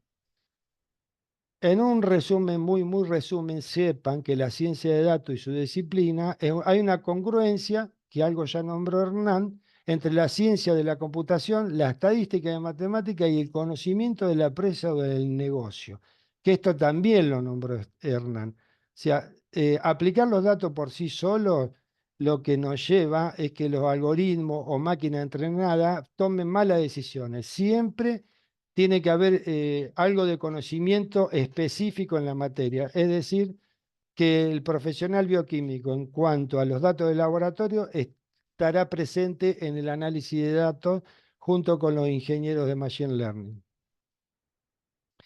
Lo aplicamos, estos modelos se aplican en 3 etapas. En la primera etapa se produce el Big Data, que en realidad mucha gente se confunde o no sabe bien qué es o asusta el nombre, pero nosotros somos campeones del Big Data, porque en realidad dentro del equipo de salud, los laboratorios, son los más organizados en registros. Sin LIS o sin un sistema informático no podríamos atender ni llevar a cabo los procesos de producción de análisis para obtener un resultado. Y es exactamente eso, nuestro dato histórico del laboratorio, y está todo en el LIS.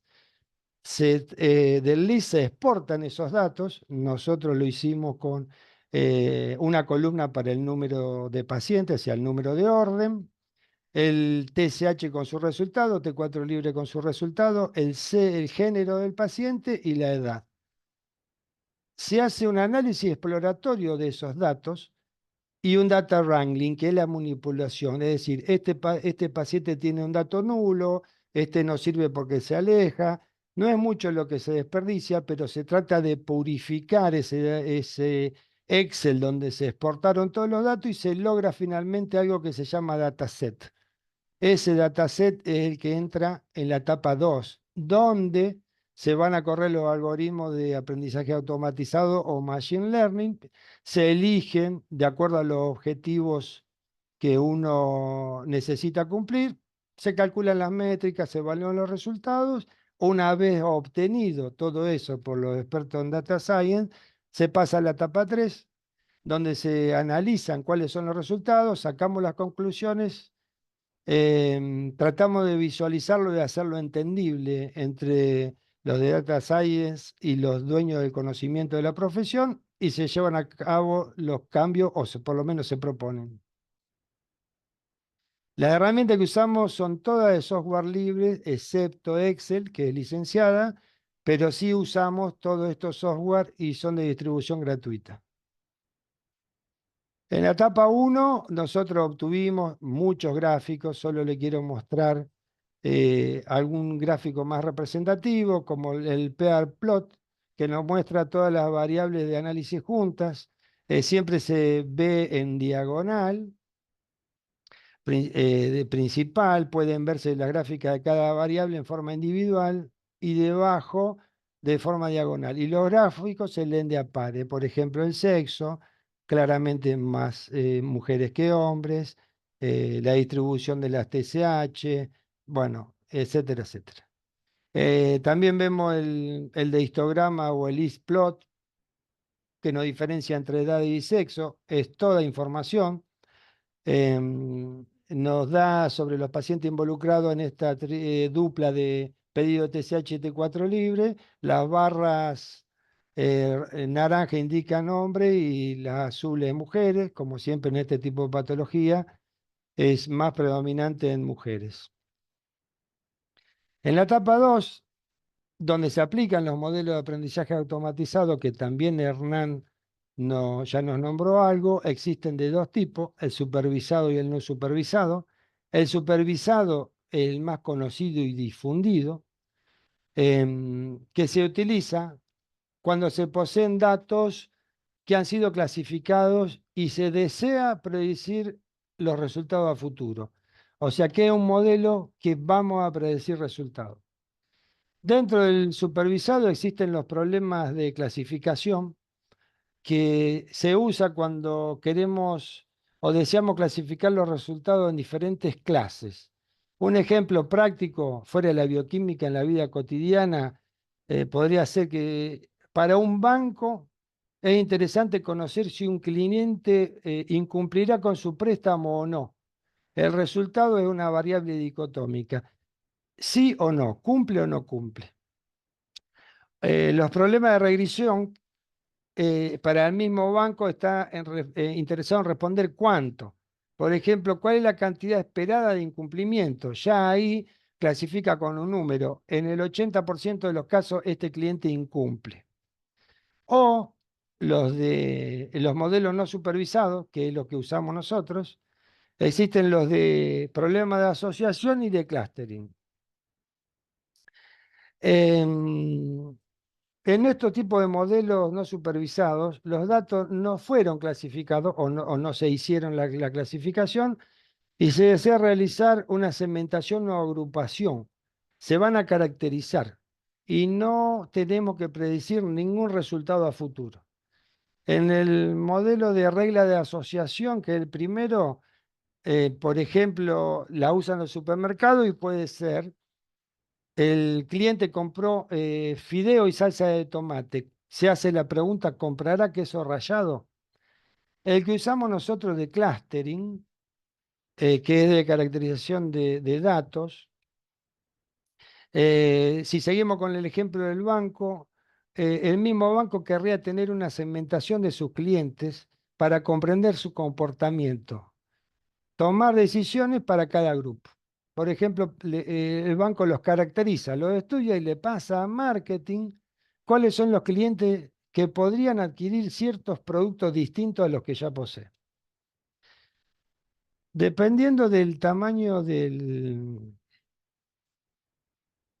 dataset que ya habíamos producido en la etapa 1, algunos algoritmos no pueden ejecutarse debido a los requerimientos altos de memoria y procesadores que deben utilizar las computadoras. Nosotros usamos, uno de los algoritmos que corrimos fue K-means, dentro de otros, es el más difundido y utilizado en el mundo porque es muy estable y nos arrojó buen resultado. ¿Cuál es la desventaja de trabajar con los no supervisados, este tipo de algoritmos? Es que no sabemos qué estamos buscando, porque somos expertos en data science, pero sí sabemos que hay que caracterizarlo de alguna manera. No vamos a predecir ningún resultado y hay que entender cómo se comportan los grupos que se encuentran. Y en esta etapa, donde se obtiene el resultado, donde se hace importante el que posee el conocimiento, es decir, el profesional bioquímico, trabajando al lado del de ciencia de datos. El de ciencia de datos con sus datos no va a saber qué hacer y nosotros solos con esos datos tampoco sabremos qué hacer. Así que hay un trabajo en conjunto para poder lograr un resultado de caracterización. Los gráficos de esta etapa de acá, de la etapa 2, que si ven están en colores, son de dispersión. Combinan la edad, la T4 libre y la TSH. Ahí se muestran dos tipos de clúster. Acá usamos un K de 4, es decir, separar en 4 poblaciones. Y acá usamos un K de 10, separamos en 10 poblaciones. Cada color es una población diferente. Y lo que nos está mostrando son los patrones de comportamiento. Esta población verde no tiene nada que ver con la amarilla ni con la marrón. Son datos que sí tienen que ver entre ellos, dentro de lo marrón, dentro del verde, dentro del naranja, dentro del amarillo. También aumentamos el K a 12. Nos diferenció en 12 poblaciones, pero la diferencia es que las poblaciones se superponían. 4 era poco, porque no diferenciaba bien. 10 fue óptima para nosotros. Vamos a la siguiente. En la tercera etapa, después de hacer el análisis de los registros, los rangos, identificar la mayoría de los criterios similares en cada clúster, consideramos todos los criterios bioquímicos que le hablé recién y tratamos de buscar valores seguros y conocimiento de los analitos involucrados. Esta, como ya le dije, la etapa de mayor participación de los expertos en la materia. De ahí, cuando encontramos los patrones, sacamos las conclusiones y las propuestas de cambio para aplicar a nuestro algoritmo de autovalidación. Después de haber aprendido esto que comenzamos fin del 2021, principio del 2022, lo que hicimos en el primer semestre del 2022, tomar los datos de 18.000, 19.000 pacientes aproximadamente, de entre 16 y 60 años, y autovalidamos según nuestro rango seguro aproximadamente un 19%. Aplicamos estos algoritmos de Machine Learning a esa población y modificamos nuestra regla de validación en el segundo semestre. Después, cuando comparamos los resultados, vimos que si simulábamos el primer semestre con el nuevo algoritmo, teniendo en cuenta los nuevos rangos que habíamos descubierto en las poblaciones por Machine Learning, hubiéramos autovalidado 71%. Así que a partir del segundo semestre, lo que hicimos fue aplicar nuestros rangos seguros y nuestros nuevos rangos seguros, obteniendo una validación del 72%. ¿De qué manera se ven en una tabla estos datos? Recuerden que son nuestros rangos seguros planteados por nosotros mismos como bioquímicos. Es decir, cuando aparece un paciente con una TSH entre 1 y 3 y la T4 libre esté entre 0,9 y 1,1, yo miro si hay antecedentes, si no difieren, no hay problema de control de calidad, no hay alarma de instrumento, ese dato lo valido con seguridad. Por eso es seguro y lo hago rápido. Con lo mismo si hay hipertiroidio, claro, y lo mismo si hay hipotiroidio, claro. Lo que nos permitió descubrir con los algoritmos Machine Learning fueron las nuevas poblaciones y aparecen los clústeres donde nosotros elegimos los nuevos rangos, porque se mueven los pacientes en esos datos. Nos dimos cuenta que ya sabíamos o predecíamos de antemano que nuestros rangos seguros eran muy acotados para la autovalidación, pero siempre nos movíamos en seguro porque creíamos que lo podíamos hacer mejor que las máquinas por nuestro conocimiento. Pero lo que pasa en la realidad de la rutina del laboratorio, que cuando hay una gran cantidad de datos que validar manualmente, en realidad lo que hacemos es producir más errores. De esta manera, nosotros en esta gráfica ya muy definida también, antiguamente de la patología tiroidea, teníamos nuestro rango seguro, acá en verde para eutiroidio, hipotiroidio en celeste, hipertiroidio en naranja. Aplicando estos algoritmos, y descubriendo estos nuevos clústeres de datos, pares de datos que se comportan con una característica similar, pudimos ampliar nuestro rango seguro de autovalidación, volcarlo a nuestro algoritmo, a nuestro software y lograr buenas tasas de autovalidación de forma segura para nosotros. Seguro que obtuvimos grande ventaja, porque ahorramos tiempo, la validación intraindividual disminuyó notablemente, la interindividual desapareció, porque ahora el algoritmo hace siempre lo mismo, porque lo estudia siempre de la misma manera y ahora sí creemos que es robusto la validación en nuestro laboratorio. Estos son dentro de los resultados que obtuvimos, siempre se mantiene estable a través de los días porque la población no nos cambia y difícilmente vaya a cambiar nuestra población, porque siempre la zona de influencia para nosotros es la misma. Estamos a una tasa de validación de T4 libre del 76% y TSH del 81%. Esto difiere porque no todos los pedidos de TSH y T4 libre vienen juntos. También hay TSH que vienen pedidas solitas y ahí no aplicamos el algoritmo de asociación para la dupla TSH-T4 libre, lógicamente porque viene pedida sola.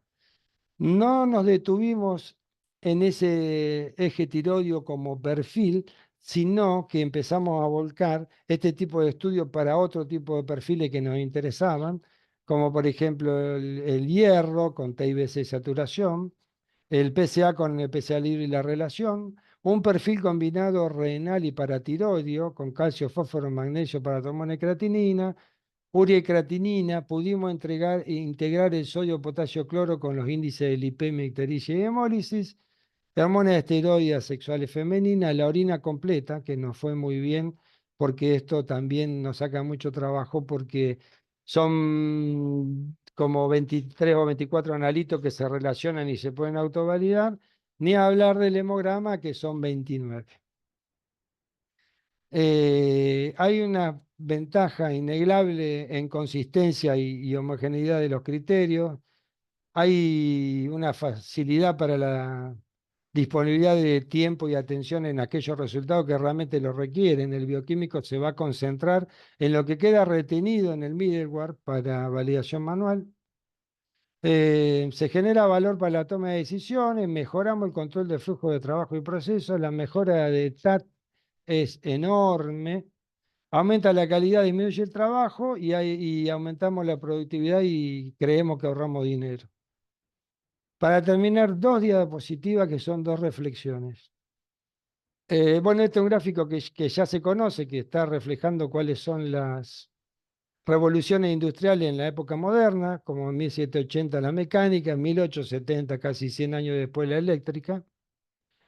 Y la tercera revolución industrial, que se caracterizó por la automatización y digitalización. Y hoy en día que estamos transitando la 4ª revolución industrial, con los agregados de los avances lógicamente tecnológicos, como la inteligencia artificial, robótica, nanotecnología, biotecnología, vehículos autónomos, etcétera, etcétera. Esta 4ª revolución para nosotros solo se va a beneficiar o beneficiará, mejor dicho, a quienes sean capaces de innovar y adaptarse, y estoy seguro, convencidísimo, de que los laboratorios clínicos van a requerir perfiles profesionales específicos que lleguen a poder aprender y utilizar la nueva tecnología y el análisis de grandes volúmenes de datos. Lo que quiero reflejar acá, que tenemos que estar en conocimiento y saber que nosotros acumulamos los datos, porque siempre está en nuestro list día tras día, se va agrandando nuestro Big Data. Si no hacemos nada con esos datos, se transforman en basura. Y en realidad, para que tengan valor hay que analizarlo y no perdamos de vista que los datos, nuestros datos, son el petróleo de esta nueva revolución. Nosotros en nuestro laboratorio no creemos que la inteligencia artificial sea un versus sobre la humana, sino que más bien la inteligencia artificial sobre la humana va a superar y siempre va a ser mayor que el versus. Muchas gracias a todos los asistentes y bueno, he terminado. Muchísimas gracias, Gustavo. Realmente una excelente presentación. Vamos a dar ahora pie a las preguntas y respuestas. Por ahora solamente tengo una sola pregunta del doctor Néstor Lechman. Cuando hablamos de mal uso de los análisis, siendo los médicos los que prescriben, ¿cómo podemos interactuar con ellos? O sea, a través de la inteligencia artificial usada en el laboratorio, ¿cómo le aportamos esa ayuda cuando no tenemos acceso a la historia clínica por no ser pacientes internados en un hospital o sanatorio? Bueno, me escuchan, ¿no? Sí. Sí. Me diste pie para que te cuente una pequeña anécdota. Yo hace 30 años empecé con este tema porque a un paciente que le pidieron un CA 125 para cáncer de ovario, le hicieron un diagnóstico de cáncer de ovario con un marcador que es de estudio de recidivas o de monitoreo. Y a esa paciente la operaron, le hicieron un montón de estudios y la pobre, un día vino el esposo de esa paciente enojado conmigo a decir que culpa mía, que le habíamos hecho un marcador tumoral equivocado. La esposa de él había sufrido casi un año pensando que tenía un cáncer y había terminado una operación. Entonces yo le expliqué que el marcador tumoral tenía muchas interferencias, entre ellas la endometriosis, que era lo que le habían encontrado al paciente y que no se usaba como método diagnóstico, sino que se usaba Le expliqué todo. Y el paciente me miró y me dijo, doctor, ¿y usted sabía todo eso? ¿Por qué no se lo dijo el médico? Y la verdad que yo hace 30 años que me pregunto, ¿cómo le digo al médico cuál es el conocimiento específico al momento oportuno para que tome las decisiones correctas? Y la verdad que era imposible. No había para que esto pase, tienen que pasar muchas cosas a la vez. O sea, que tienen que empezar los sistemas que haya interoperabilidad. Por eso les digo estas palabras claves, interoperabilidad. Si ponen un nuevo sistema, vean que sea interoperable, vean que tenga vocabulario estandarizado para poder interconectarse con las historias clínicas. Empiecen a pensar en los grupos transdisciplinarios. Yo la otra vez estuve haciendo un curso en el hospital italiano y ellos tienen el sistema de soporte a la toma de decisiones todo transdisciplinado.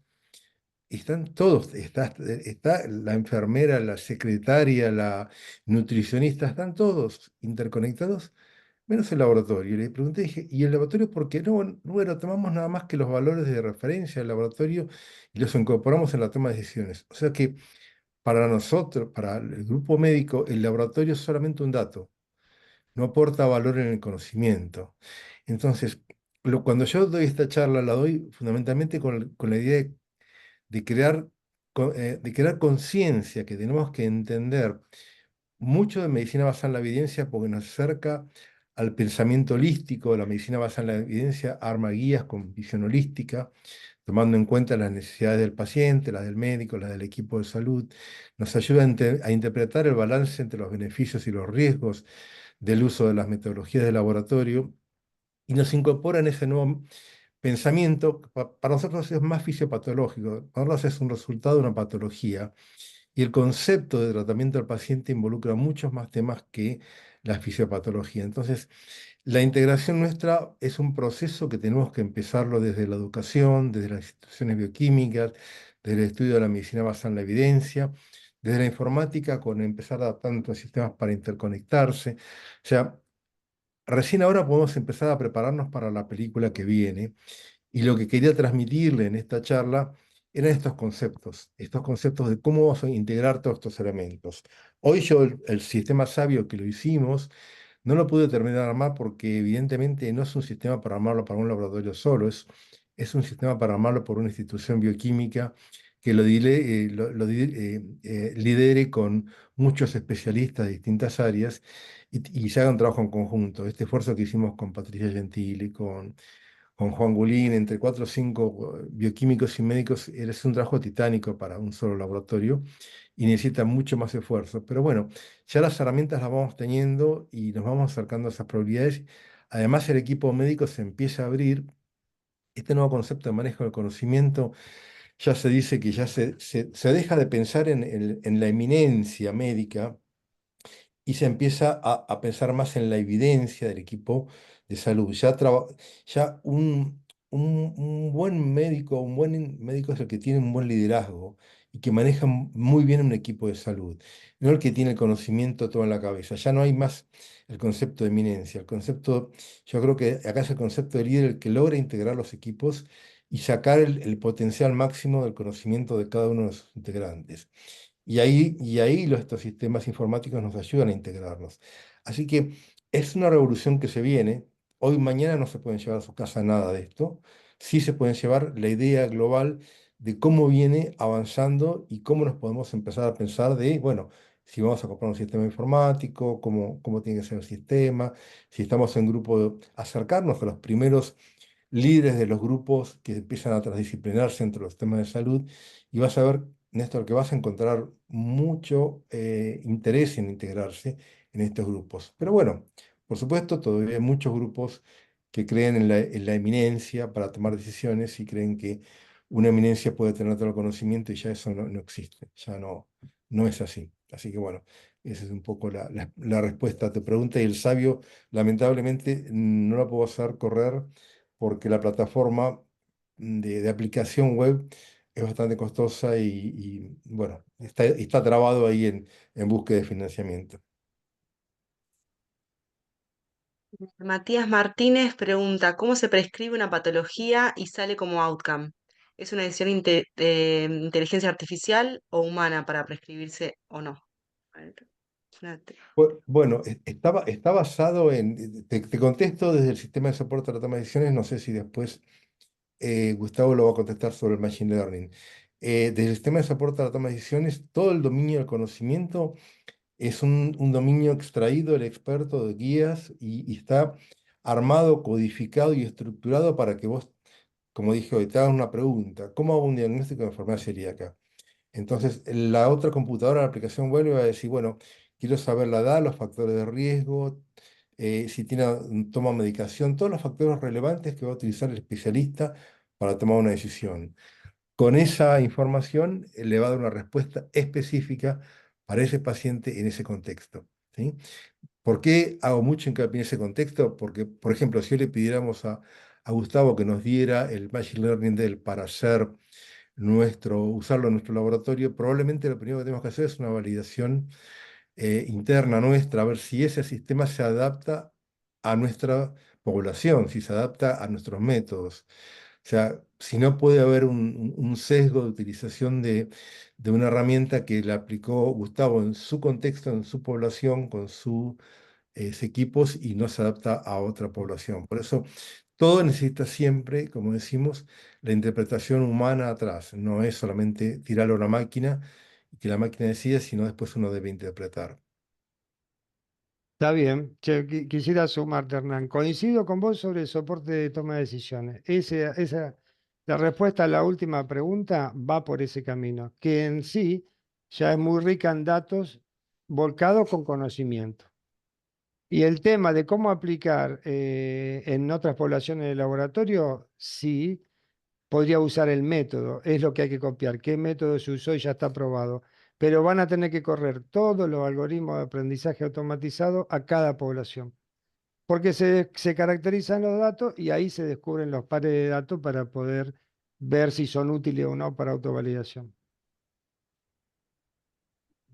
Bueno, muchas gracias. Otra pregunta para Gustavo.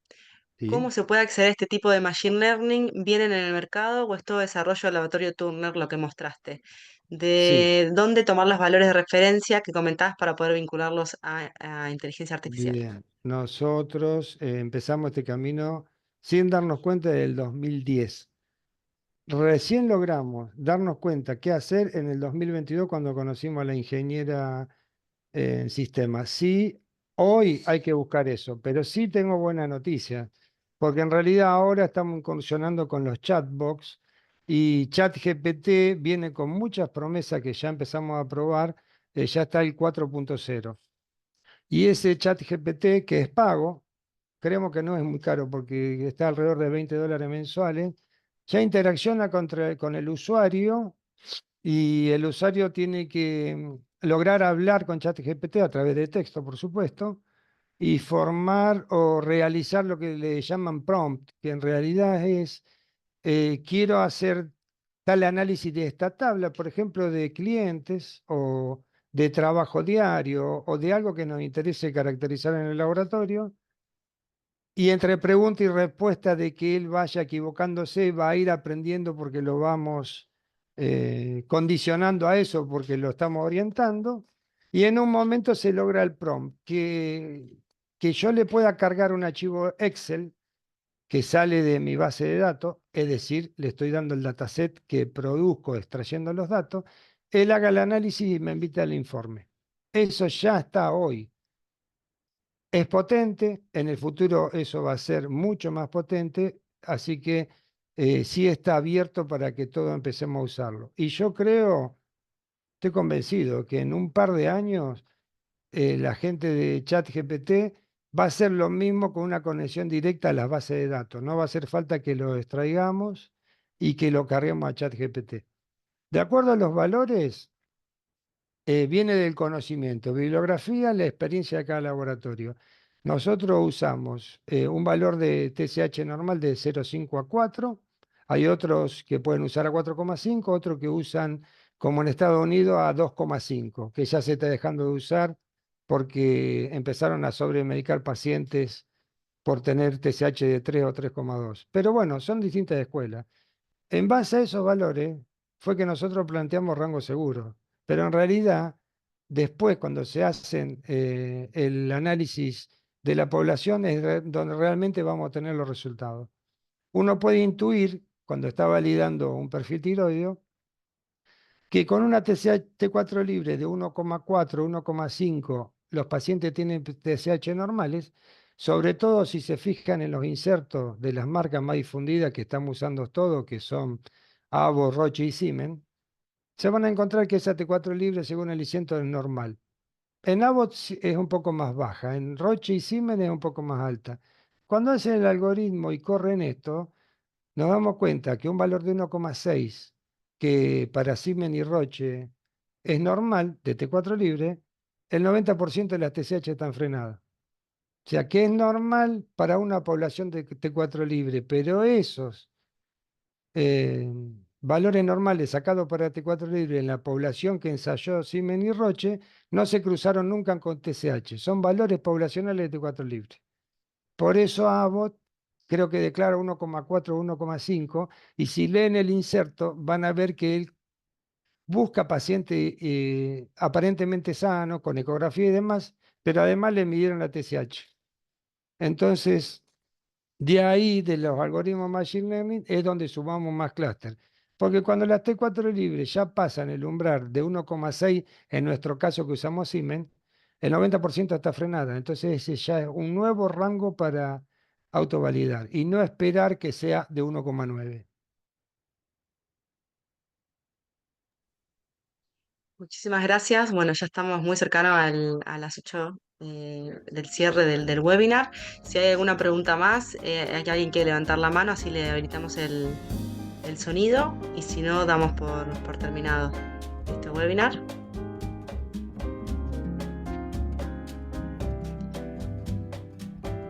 Bueno, para finalizar entonces quiero compartirles el próximo curso que vamos a dar desde Fundación ALAC.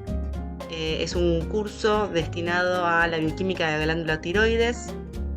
Está auspiciado por SAEM y por la SAEM es la Sociedad Argentina de Endocrinología, y la UCC, que es la Universidad Católica de Córdoba.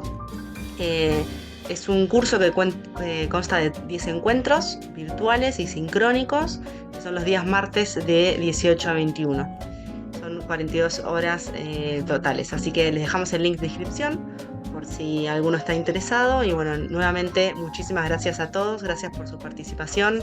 No se olviden de llenar el forms para obtener su certificado de asistencia. Y bueno, nuevamente agradecerles a los disertantes, realmente muy interesante, y es un tema que da para mucho más. Probablemente podemos más adelante armar otra capacitación como esta. Así que les agradezco a todos los que estuvieron hasta el final.